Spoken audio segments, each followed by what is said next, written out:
Packed session for you today. Again, welcome to everyone that is on the call. Today, I really want to take you through what's happening in cyber landscape, and we've got a very special guest to take us behind the scenes of an incident that happened to one of our own companies within South Africa, Life Healthcare to be specific. We have with us Suren. Suren Gomenda, good morning and welcome to you. Morning, Alwando. Thank you. How are you doing today? I'm good. Thank you very much. Fantastic, and thanks for having us, being here with us today. So just to give you a little bit of background about Suren, I'll read a bit of his bio here. He's a seasoned executive with 30 years of experience in technology, digital and data, passionate about driving innovation and growth. He spent many years managing complex projects and leading teams in multinational organizations like Dell Computers, IBM, and Accenture, and has honed his ability to navigate challenging situations and develop effective solutions. He is currently the Chief Operating Officer at iGuard SA, which is a 24/7 managed cybersecurity services firm, focusing on building iGuard's organizational resilience and employee empowerment. Prior to this role, he led the incident response to a debilitating cyber attack as the Group Chief Digital Officer of Life Healthcare Group, which is the big part of what we'll be discussing today. And the successful development and executed the transformation to a federated data and capability as Group Chief Data Officer at ABSA. So I think I'll cap it there. There's quite a lot more that we could probably say about Suren. But thanks again for being here with us today, Suren. So before we kick off with our discussion and Q&A for today, we just want to talk about what's happening in the cyber landscape. What are the current risks? Who's being targeted? Unfortunately, healthcare has been quite a bit in the news of late from a global perspective as well as a local perspective. With the NLHS being one of the most recent attacks that's happening in our country. We're seeing a resurgence in the ransomware side of things over the last 18 months. There was a bit of a lull post 2022, 2023. However, we're seeing that becoming a key attack vector again in our market. Something for everyone to note is BEC. Business email compromise continues to be our number one cause of claims at the moment. This is, compromised emails, compromised credentials, phishing attacks, utilizing those methods to fool you in, divulging your credentials and then potentially utilizing that to impact on invoices and changing of sensitive information for personal gain. This is really the underbed of what we're seeing from a claims perspective and what's happening in the cyberspace.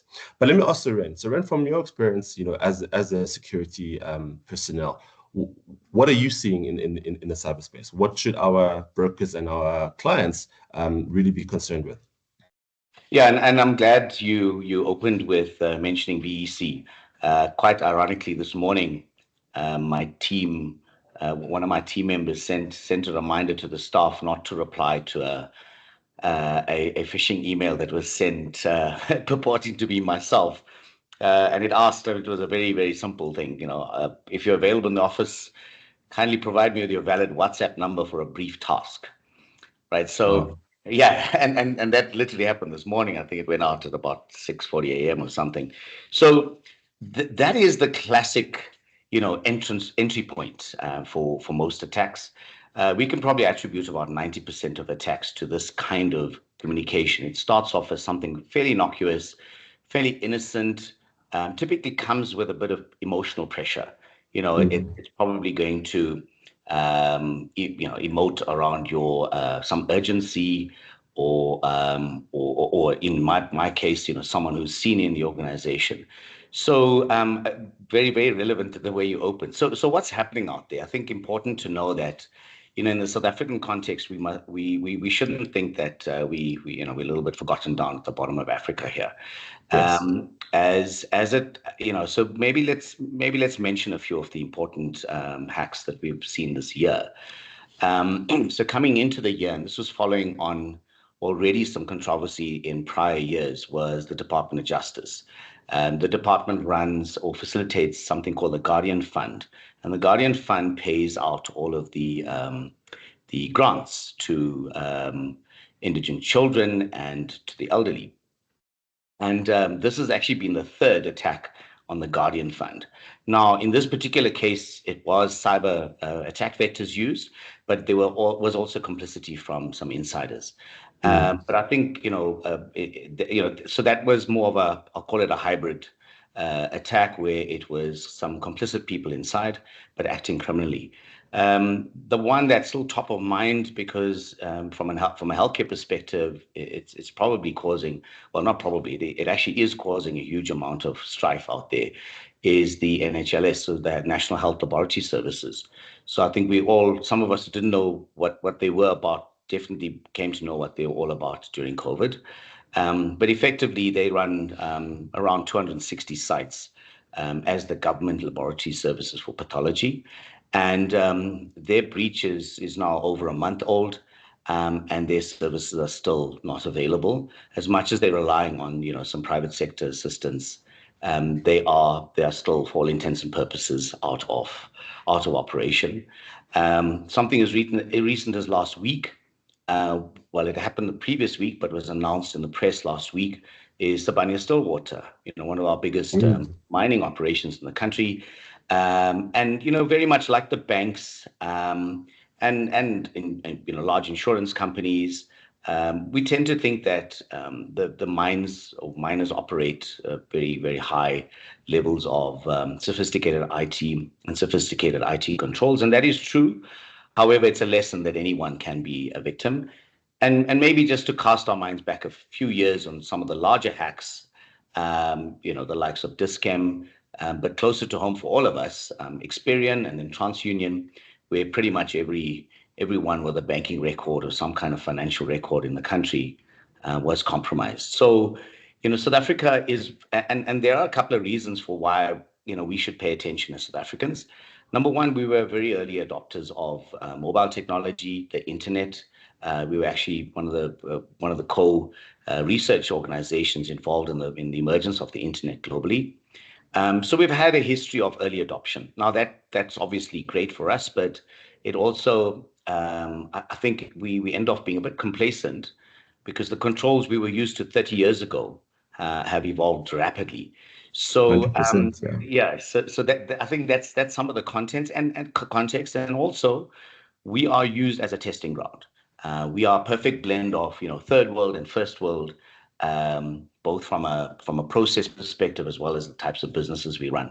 So certainly during COVID and the Life Healthcare breach, the same group that attacked Life Healthcare used this as an early testing ground, and then went on to perform another 30 odd attacks, mostly in the US, in that same year. Wow. Thanks a lot, sir. And you've highlighted a very good landscape and key context for people to understand that, South Africans as early adopters, we love our technology. We love to say that we are doing things differently to the rest of the world. But that does open up a lot of vulnerabilities potentially as the early adopters in those technologies that then does get exploited by these bad actors, as can be seen by the various numerous breaches that we've experienced. And the other thing to note is that the breaches that we know about are very few. There are still quite a lot that we have not heard about. The regulation has changed with POPIA to say you do need to notify when there has been a data breach. And the information regulator is currently seeing in excess of 100 notifications a month. That is just to show you how active our own landscape is. But let's now look at Life Healthcare, your role, what happened there. Maybe give us a brief outline of what was that incident. Do we know who the threat actors were? What malware was used? And then we'll dig a little bit deeper into the impact that has had. Sure. So I joined Life Healthcare at the beginning of 2019, and my role at that point was as Group Chief Digital Officer. But I quickly found out that there wasn't a whole lot of digital I could do because the IT itself, the core IT, required a fair amount of transformation and modernization. So then we set out over the next the next 2 years to transform the organization and modernize our core systems. Some of the things that hampered us were obviously a lot of legacy, and I think we find this in I mean, the business is over 30 years old, so we do see this in that kind of organization where the operation is sound. It has grown rapidly over that period of time, but there are gaps in some of the core systems. We were running some very old legacy systems. And interesting enough, we had put in solid controls around the what we'll call our crown jewels, our patient data and our transactional data.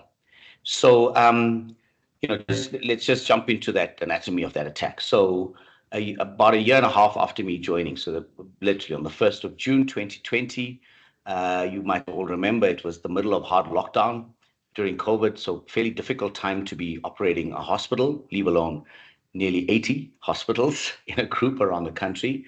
And I received a call from my IT ops team, the IT ops manager that morning, probably around 4:30 a.m., to say, I think we've been breached. So by the time I got into the shower and got to the office, that I think we've been breached had turned into we have been breached. So in that first hour, and it is a golden hour, I think, much like with having a heart attack, is how we treat an incident response.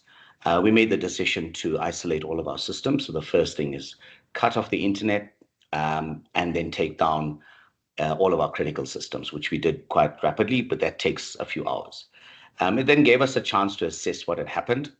The attacker group was Ryuk, R-Y-U-K. They've actually gone underground since some very successful attacks in around 2020. And they were, at that point, they weren't very well known, but they were specifically targeting healthcare. And their modus operandi for targeting healthcare at that time was quite strategic.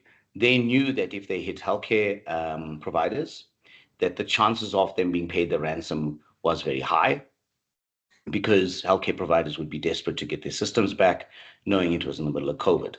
So they almost exclusively targeted healthcare providers. So 1st of June, we get hit. We spent that day communicating with our key stakeholders, obviously my exco on the board, and then activated our incident response plan. So I think, just to pause there, a lesson and a good lesson around this was, we had a mature information security management system, which is really just a regular pulse check on the organization. It's a governance process. It does get audited, and this this robustness there did help us to a large degree. However, what let us down was, we had literally just moved a whole lot of people, I'll say offline, or sorry, to work remotely, who'd never worked remotely previously. And I think that was another point that attackers took advantage of. And this led to most attacks. Our controls around people working remotely weren't as mature, and even our education to them. So the awareness of, these are new controls that you should take into account, use a VPN, etc. So during that week, it was obviously frantic. We didn't sleep a lot. And the key thing was to establish what has been breached. Can we engage these attackers? Because they had obviously dropped a ransom note and were threatening to publish data. They'd sent some sample files over to us, to say, here's evidence of what we have. And we had to quickly, from that, piece together what systems they had actually gotten access to. I think we were fortunate in that they had breached a development environment, and assumed it was a production environment, because it had systems that looked like live prod, and had files that we were using, real data files. So it was really a small sampling of what was really out there. So I think in that regard, we were very fortunate. All of our, as much as we were running legacy systems, all of our live data was actually well protected. behind multiple layers of security. And it was a little bit cumbersome, but that's how you do it with legacy. You've got to segment networks, you've got to put in virtual machines, you've got to put in additional controls, which we were, I think, in that regard, fortunate. And again, even with all of that, we still were able to, well, they were still able to get in. I think two things that are important at the start of an incident response. The first thing is to establish what has been compromised, and the second thing is we want to know who is patient zero. So patient zero is that it's the same concept in virology, where we want to know who was that first person infected. So which was the first machine infected, because that tells us very clearly how did they get in. They may have proliferated quite quickly across the organization, but how did they get in that initial instance? What we did find was it happened to be a remote worker, actually a contractor, who was working at one of the mining sites where Life Healthcare has a wellness center, and she was again working during hard lockdown. Everyone is spending a lot of time on their devices. So she was using the same laptop to download movies, free movies from, and you know what, anything free is gonna drag some bad stuff with it, and that's exactly what happened.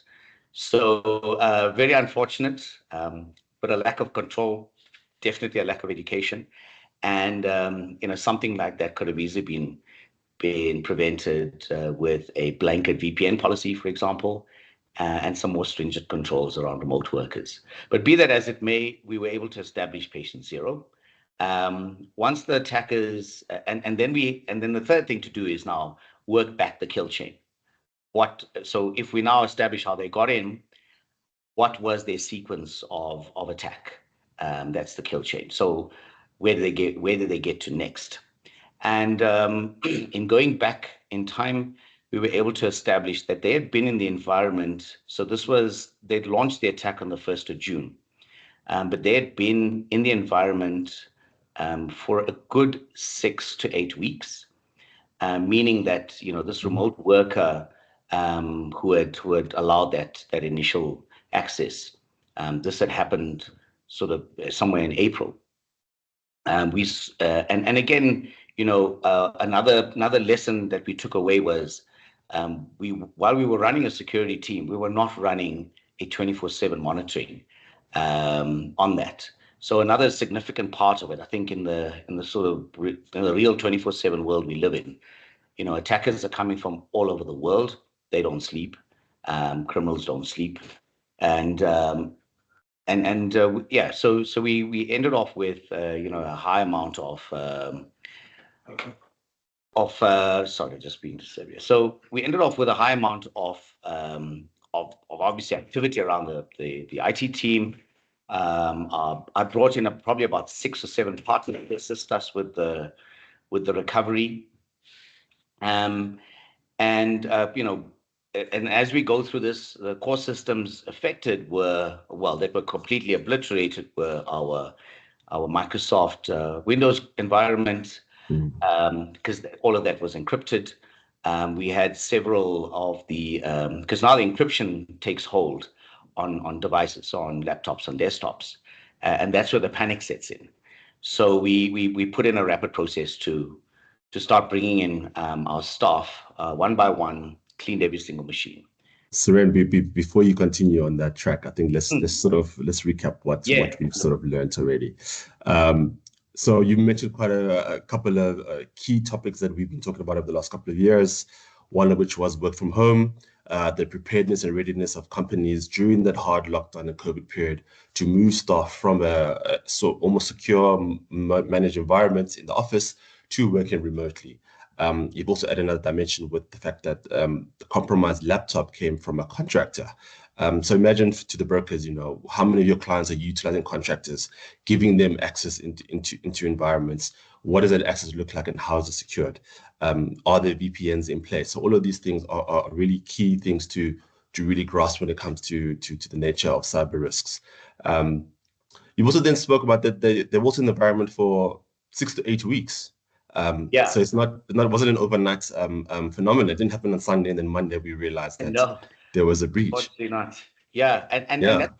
that's quite typical, Wando and folks on the call.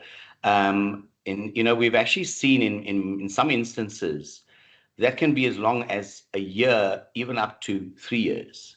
Yes. Um, you know, and it all depends on the size of the prize, right? How valuable is this prize? How much of a foothold do they want to grab into the organization? And how certain do they want to be that they've got real crown jewels? Maybe I could reference a recent example that as IGOT we've been working with. You might have all seen the Government Employee Pension Fund and the government pension administration agency, who are joint, obviously operate jointly to deliver our government pensions. So they were breached in the middle of February this year, 17th of February. And then they had a second breach around the 4th of March. So just literally within a few weeks. And we were called in probably about a month after that, during April, purely just to do an assessment to establish whether their efforts to rebuild and recover were adequate. And what we found was that the attack was actually escalating. They'd already spent a lot of money. They brought in a number of partners, but they weren't exactly focusing on the right activity.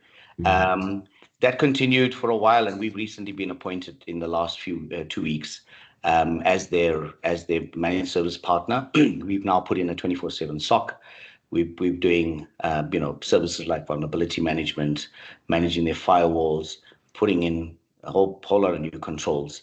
But what was scary there is if we went back in time, that the initial indications of compromise go back to September last year. Wow. So that's a good 6 months before they actually launched the attack. And that particular group was Lockbit. Lockbit have been absolutely prolific. I mean, they've scaled down a little bit now, but in the last 2 years, they were doing in the order of 20 to 30 attacks per day. Wow, that's an incredible stat to take from these ransom gangs. And again, thank you for highlighting the breach not happening, yesterday. It happens a month, 2 months, up to 6 months at some instances, where the threat actors are sitting in your environment and waiting for the right time to make themselves known. So going back to what happened at Life Healthcare, you were starting to touch on the impact on operations and the systems. Maybe take us through that. What decisions were being discussed? How did that impact on any sort of goals at the time? Just run us through that metric, and what would have been the message from the top, from management, around Yeah. this incident? Yeah, so for myself, it was the first time having to manage a crisis of this magnitude from an IT perspective.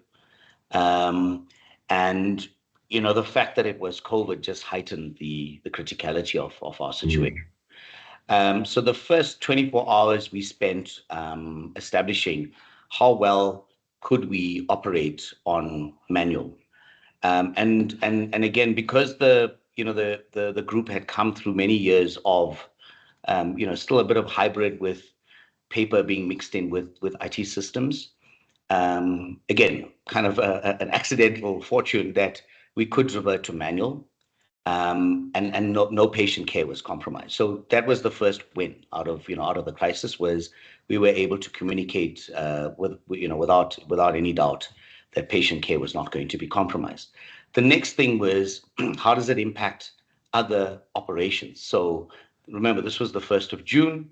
And at the time, my CEO's first question was, how long before we back in business? So being as optimistic as I am, I'm not that optimistic anymore because I now operate in the security space. But I said, give us a week or two, and we should be up and running. It actually took a full month, Wow. and as it approached the sort of third week, and it was starting to look like, all right, we are going into third week, and we won't have systems. His next question was, "You do realize I've got to run payroll next week?" Right. So that payroll now impacts 20 odd thousand people. And that was one of the systems we had to make sure we were able to restore and get back.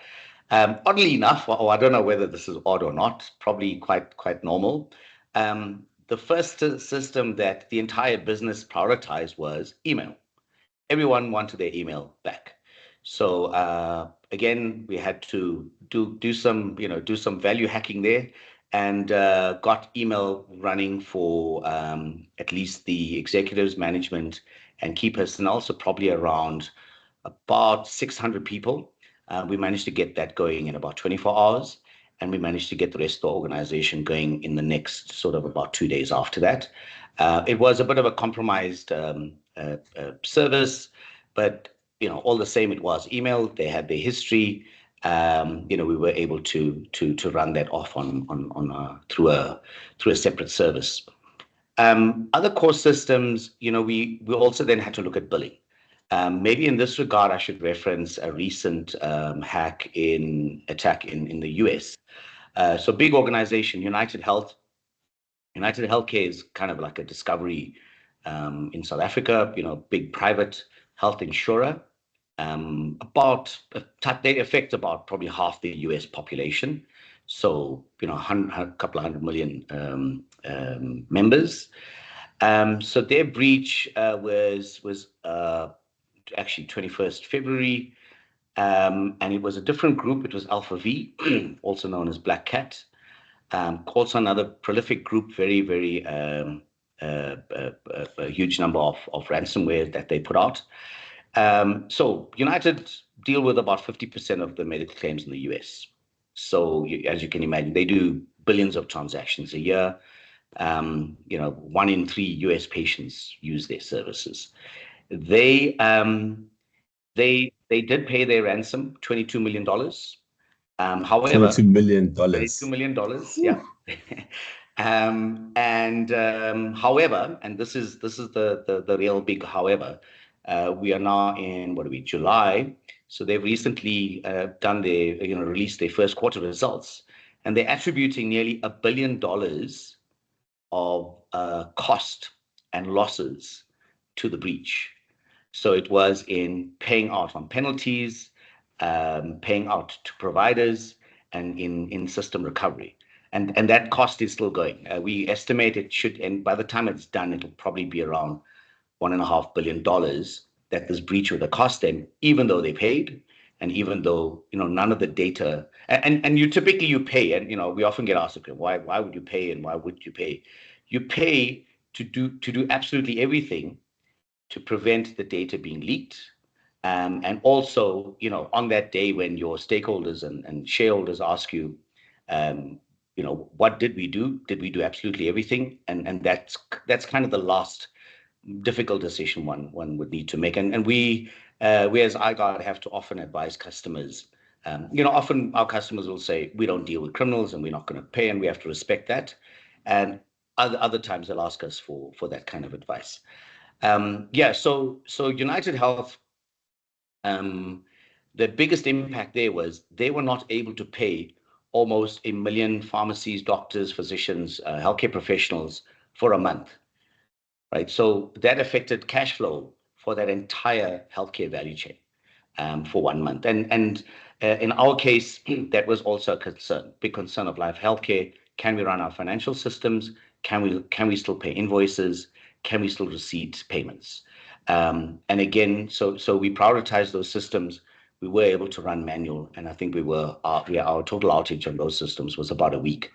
So we put huge amount of emphasis on rapid recovery. We were running a 24/7 war room, running a huge project or program, let's call it, coordinating this across the likes of our insurers, our ransomware negotiators, our legal representatives, our cost adjusters, in fact, the chairman was calling me every couple of days just to check if I was okay, and also just to set the tone from the board, because he had to be that buffer. Obviously, the board were all looking for someone to blame, and in that instance, and I think this is an important part. The comms the comms agency that we'd engaged was also very effective in helping us assist with some of the noise. So it's not just about, everyone in IT running off and fixing this thing.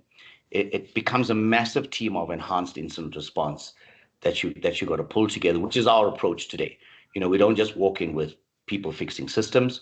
We talk to you about insurance. We talk to you about the ransomware negotiation, legal, even your POPI obligations, how comms internally, externally, stakeholders, board, to the press. So it can become quite a hairy situation very quickly. I think I was very fortunate in that I had a very strong exco. Each of the exco took on their role. So, for example, the finance team came back and prioritized all of the specific activities, really not just systems, activities that we could pinpoint and that needed to run. Our HR team came back with the same, prioritized payroll and prioritized things like, people. You don't think about this, but that those few people who were going on pension that month, were we certain that they would get their first pension payment? So these are all the intricacies. So we literally said, all right, if things don't go our way, what are all the things we have that have IT dependencies? Assume you may not get your system back, but what is that critical dependency? Which are the critical suppliers that must be paid, every week or every day, whatever that is? So you've got to involve the business. I think often business wants to run away and fold their arms and say, okay, IT, we're waiting for you. And that's absolutely the wrong attitude to take. Yeah, that's quite a lot to take in, and I think, as you mentioned, the fortunate part for your role in Life Healthcare at the time is that you had that strong exco, you had a good communication system, and that's really something that we see lacking in a lot of incidents where people don't know what's happening, they don't know who to communicate with, they're not sharing the right information. There's no incident response plans that are effective and are managed. I think that's one of the biggest elements that you've touched on, is that incident response, and who are those stakeholders involved in that value chain to really get the business, from recovering, taking a month, 2 months, 3 months, and doing it within a week, or sooner, depending on the nature of your breach. Let's talk about that impact to staff. How were the staff, in your opinion, feeling? How were you feeling on a personal level during those questions, that incident? What was the level of engagement around the business? Yeah, so it's like any sort of existential crisis. You kind of go, the adrenaline keeps you going. So I probably lived on adrenaline, coffee, and takeout for that first week, and kind of settled my nerves probably that only by that. So this was the Monday it happened. I think it was only by the Saturday I started breathing at a normal rate. Yeah, one's got to be quite conscious of the mental health of the team. Remember, we were dealing with a couple of things. One, obviously, the mental and physical pressures we were putting people under, because we were now all working around 18 hours a day, flat out. But more importantly, this was middle of COVID. We still had heavy hygiene protocols that we had to adhere. And we brought in we actually had our chief clinical officer, who then joined our team to check on daily hygiene protocol. Because if we were compromised with a COVID infection in that team, that would be, that would seriously diminish our capability and ability to respond to this thing effectively. So we were doing tests every few days. We were very strict. If you had symptoms, don't turn up, take the test. We had a very strict masking policy. We had a very strict sanitizing policy, because we had to be, in the same room. I had to limit the team to about 40 key people, but we were all operating in very close proximity. Some of us then moved into the clinical protocol, which was, what our doctors and nurses were doing, which was actually not even living with their families. Or if you were at home, sleeping in another room, that's what I was doing. You were showering a couple of times a day. So that was the first sort of challenge we were facing. It was COVID. there was a healthcare threat or threat to our health. The other thing was, how did we maintain our mental health? So we then, again, we were fortunate. Were a healthcare organization, so lots of clinical psychologists that we could lean on. So we actually used them. We brought them in. They were talking to the team. They were doing cognitive tests just to see if people were getting enough sleep, if people were reaching the limits of stress. And then as we kind of got into a bit of a cadence, and we were now getting some good successes, I had to maintain frequent comms with the team. Initially, it was rapid fire. It was really dealing with it was almost military style, because we had no time for anyone making up their own decisions. It had to be driven from the top. It had to be driven in a very strict manner. But as we kind of got past that first few days, and we had our project streams now running very well, I must say my program team were amazing. We had sort of some of the best people I've ever worked with, and they coordinated this thing, even if we lost a few people along the way or needed new skills. That was handled, and a lot of the anxiety about from the staff. Am I doing the right thing? What should I be doing next? That was dealt with there. So we had an entire comm stream that was communicating almost on a daily basis with our staff. Because imagine our staff were now in hospitals with very limited email, no systems, and we were reverting in many cases to just communicating with hospital managers who in any event do a daily shake up and stand up sessions in the hospitals. And that became, so you had to switch to alternate means of comms. I think post the incident, so kind of after that month, and this is where everything was restored and we went into the recovering our transactions. Personally, I was diagnosed with PTSD, post-traumatic stress. Oh, wow. Purely because, it was, when I say you live on adrenaline, fast food, and coffee, that in itself just heightens, the anxiety and stress levels. And we then tested, a number of the team, and they were all kind of diagnosed similarly. So, and the treatment is at that point is you talk about it, you don't rush to medication because that can also become addictive. And you've got to, I think we had a very, as I said, supportive exco supportive board who understood the pressures we'd just been through. It was like going to war because we were also engaging with the attackers, so they were somewhere in Europe, and we know that they're a Russian-based group. And they were sending, so the communications back and forth were happening in the middle of the night. And I was, using a different phone and had a different tone whenever I received an email or SMS from them. And I think for the next 2 years, whenever I heard that specific tone, my heart rate would just go. It's a A small bit of a thing. trigger for you. It was very much. I know in retrospect, it sounds like silly, but that's what it was. I would try to get some sleep, and I know that there'd be something 3, 4 a.m. They'd ping you with something, and obviously I'd grab it, and then I'd be fully awake, have to contact our comms people, contact the ransom negotiator, figure out, okay, are we responding now? And they'd say, it's fine, let us digest it. We'll catch up at 8 a.m. And that was, the environment we were operating in. On the one hand, running, recovery in the office, and the other hand, managing all these other various streams. I think the most difficult sort of group of stakeholders to manage was obviously the press. And if you go and search even today, you'll see probably about 20 odd articles about it. From that, I think the week after. So we had to very deliberately, put out comms. We had to very carefully put out comms.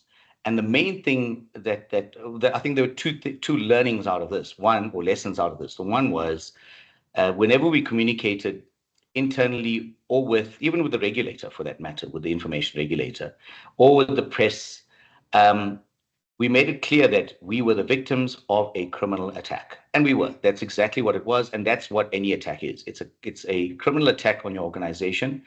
And as much as the criminals will say to you, oh, you had poor control, so we are punishing you for that, um, it was a criminal attack, right? So we got to stick on that comp strategy as number one. Number two is that we had to, whatever we communicated, had to maintain patients' trust in this brand as Life Healthcare. Life Healthcare, as I say, over 30 years old, around literally in almost every large town in the country has a presence of hospitals, just only second in size to Netcare. So, how do you trust this organization going forward, and even still during COVID again? I think you can't overemphasize it. We're still during COVID. We were getting bombarded every day with messages and phone calls from. We had to set up a separate hotline, 24/7 crisis comms hotline for patients, customers, anyone concerned. I mean, remember, at that point, anyone is a concerned party. So they were calling in. We had a standard comms we were giving them and assuring them that none of the patient data was breached, none of the patient data was published, and we were dealing with authorities, and we were working on restoring systems. And that was the essence of what we could and were communicating. And I must say, we were quite successful in kind of calming things and retaining trust amongst our stakeholders. Yeah, I mean, the takeaways I get from you is, trust in these instances is vital. How do you manage and maintain that trust with the clients, with your customers, especially in trying times? I mean, I think that attack on Life Healthcare could not have happened at any worse time, being in the middle of hard lockdown COVID. But even today, if you look at the institutions that are getting attacked today, you still need to manage how your clients are seeing your business. Are you safeguarding their data? How are you then managing that? And the communication strategy that you deploy from that is really a vital element that I'm taking out from what you learned and what you saw happen through the Life Healthcare incident. You've touched on, you mentioned insurance once or twice and partners. Let's dig a little bit deeper into the insurance side of things. One, did Life Healthcare have insurance as a policy from a cyber perspective? And two, how much value did that add to assisting in the recovery processes post the breach? Yeah, so I must say I was, in that first day, one of the things that gave me a massive amount of relief was when I found out that we had cover, we had a policy in place. It was not in any kind of compromise form. It was extensive. It covered, a number of these things I've mentioned, the comms partner, the immediate 48 hours incident response where I could, just call on all of our partners without worrying about how much it was costing me and how many people I could bring on. It covered things like our legal advisors to assist us with the claim itself. And then we were coached through, firstly, and again, great our insurance team internally, great team. We're on top of things with understanding the policy, the extent of the policy, and what we could activate immediately. So we worked together to activate the claim. We had great support from our insurers, as well as from the advisors. And again, key takeaway was, it's almost, I say in our business, being on the prevention and management side of cybersecurity, if you can't afford good security, you can't afford a breach. And if you think you can afford a breach, then know how much of insurance you need to have. And these days we're moving away from this either or decision. We get to some customers today who are quite, and it's actually a scary thought, but as far as they're concerned, we have insurance, so we don't really need security, because when we get breached, we'll get a payout, we'll restore systems and so on. I've given you a couple of examples. It took us 3 months to recover the business transactions, for example.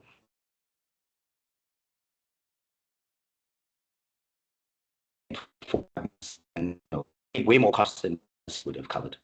So yeah, the insurance was adequate.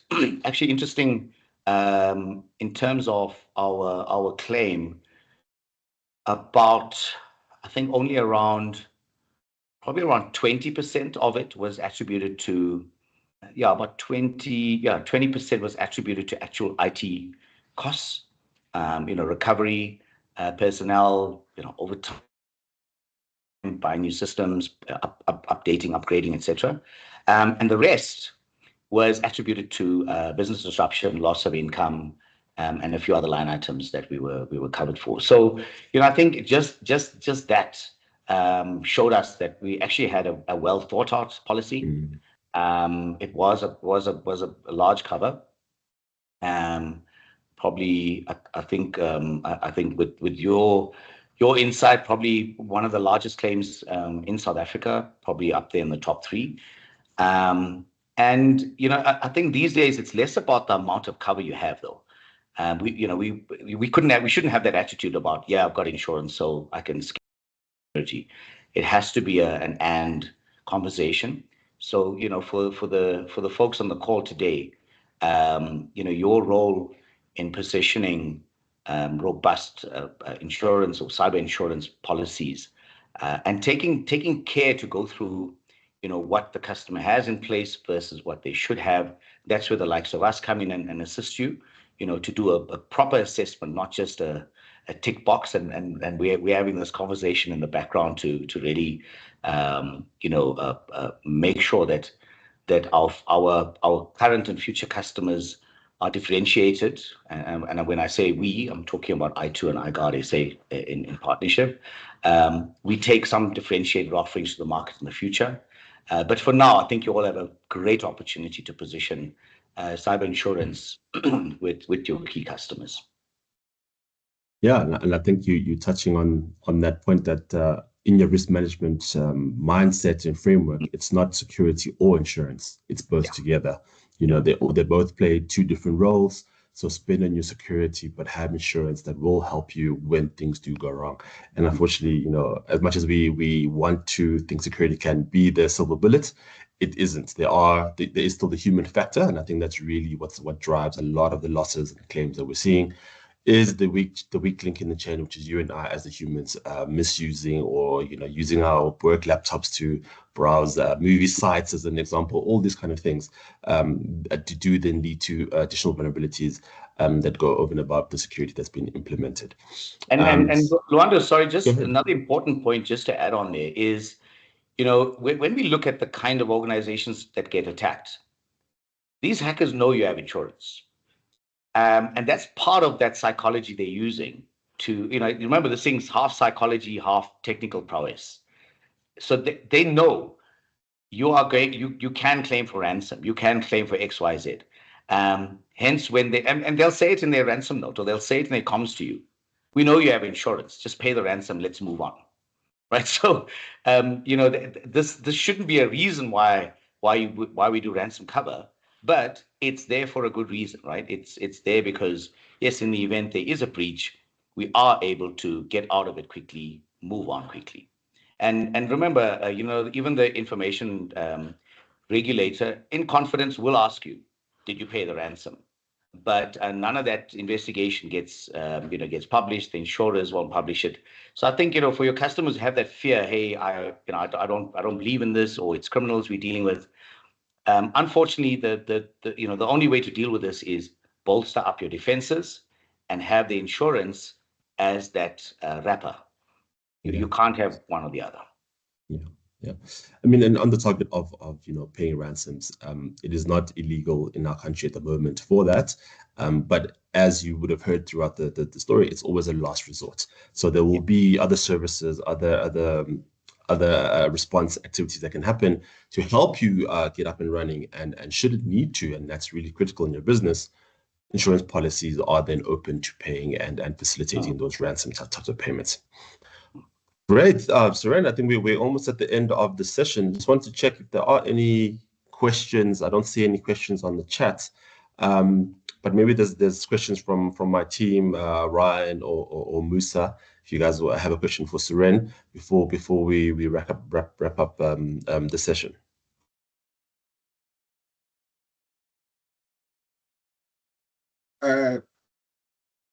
No specific questions from our side. I think, Suren, thank you for the insights. I know we've also had a lot of discussions, myself and you and Eugen in the background, and it is really refreshing to have somebody who is openly saying this is what that experience is really like. I think when we come at it as insurers, we go, gosh, it's really stressful. We know that our clients are put under the whip when they're responding to an incident. It has a certain weight to it, but to hear it from somebody who has had to live through that, and as you said, came away from it with PTSD, it really just highlights how important it is to have the support of the services and stuff, because without those, it's that added pressure to you, and already it's a pressure situation, and just how much harder it would have been to recover. Yeah.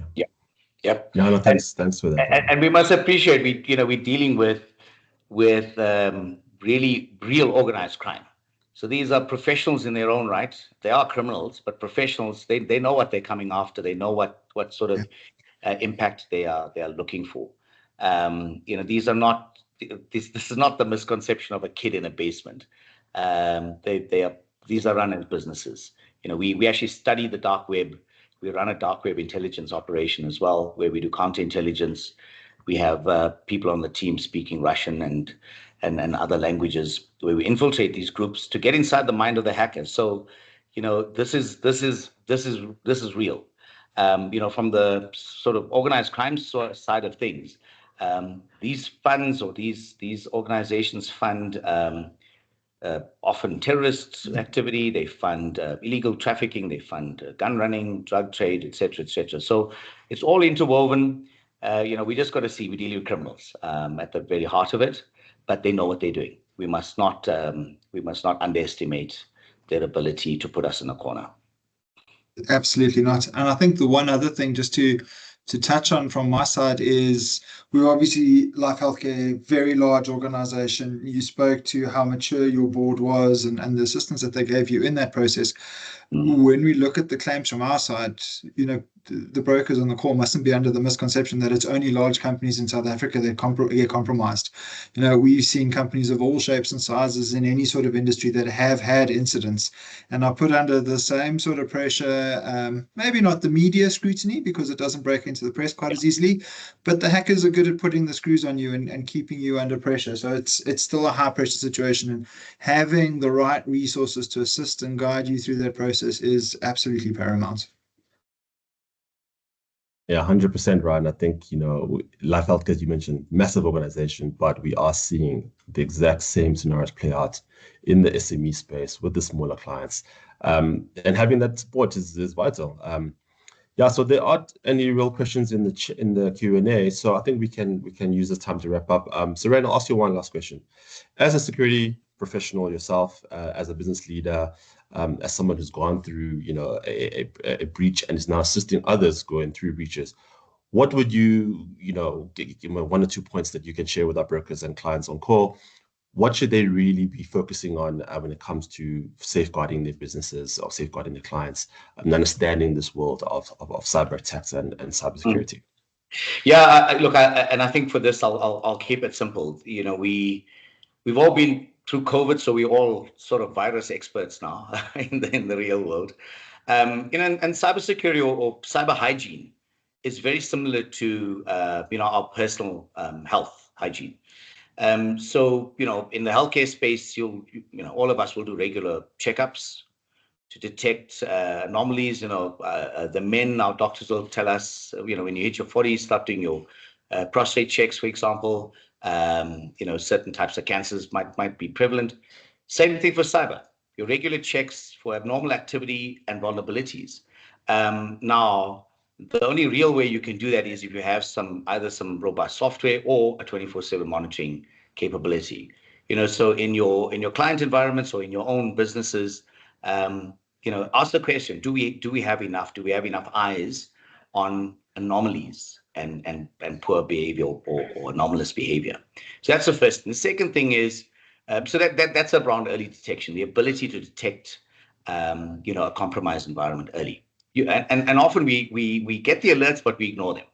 And we ignore them because no one's monitoring them. And by the time you do pick it up, it's gone like 100 lines down the list. Second thing would be, if you are under attack or if you are alerted of something, same as your immune system will identify and isolate a pathogen. Same thing here. Identify and isolate that threat, very quickly. So you may be using partners for it. You may have in-house people for it, but make sure that they deal with it with speed and accuracy. Right? The containment exercise is critical to identify the threat because you want to prevent the spread of the attack. Remember what I said about the pension fund. As much as they thought they'd closed all the doors, I mean, you can use the example to the board saying, well, you shut all the doors, but Freddy Krueger's still inside the house. And that's something you want to prevent. And then finally, the third thing is same with, in healthcare, you want to perhaps undergo, after you've had this virus attack, you want to undergo some treatment to remove the pathogen, heal the body. And that's the treatment and recovery process. So in cyber, we talk about removing the threats, patching vulnerabilities, restoring your data, and then keeping that clean. So, effectively, it's cyber hygiene. Okay, I see the question. Sorry, I'm under NDA with details about the cost of the breach. But it was, as I said, in one of the top three. We can say it was quite significant. Yeah, it was significant. Sure. And as I said, about 20% of that was IT attributed, and the other 80 was business related costs. Yeah, so that's some easy advice. Think about how you keep your body safe, and if you have the flu, you do look for treatment, and then obviously in those few weeks after the flu, you keep yourself as safe as possible. And like me, you've relapsed with my sinusitis after a few weeks because I didn't take care of my body. But cyber hygiene is a 24/7 thing, and if you feel like you can't do it, or if you feel like there are gaps, you've got to bring in the experts. As I'll repeat this line, it's worth saying again. If you can't afford cybersecurity, you can't afford a breach. Well, there you go, guys. If you can't afford cybersecurity, you can't afford a breach. I think that's a great one-liner to take away from Suren. I'd like to say thank you to you, Suren, for your time, your insights, your openness about the specific breach around Life Healthcare, your additional insights around those that you are dealing with and you've seen around the world and how that impacts on our clients. And, we spoke about, your mental health. We spoke about your personal hygiene, link that to security hygiene, and a lot of things within this talk for today. So to our brokers on call, thank you for your time. We are at the top of the hour, so the session is at a close. We appreciate your time and hope you took a lot out of it. If you do have questions around the insurance element or anything around your clients and how we can further assist them, please do be in touch with us. And we're always here to assist you through this journey in the scary world of cyber. With that said, I'd like to thank also Ryan for jumping on and providing one or two comments. Thank you all. Have a good Tuesday further. And we will hopefully see you via mail or in future discussions around some clients who need some coverage. Thanks again, Suren. Appreciate your time and your insights. Thank you, Anu. Bye, everybody. Cheers, everyone. Well, thank you. Thanks, Suren. Thanks, Ryan. Bye-bye. Cheers. Bye-bye.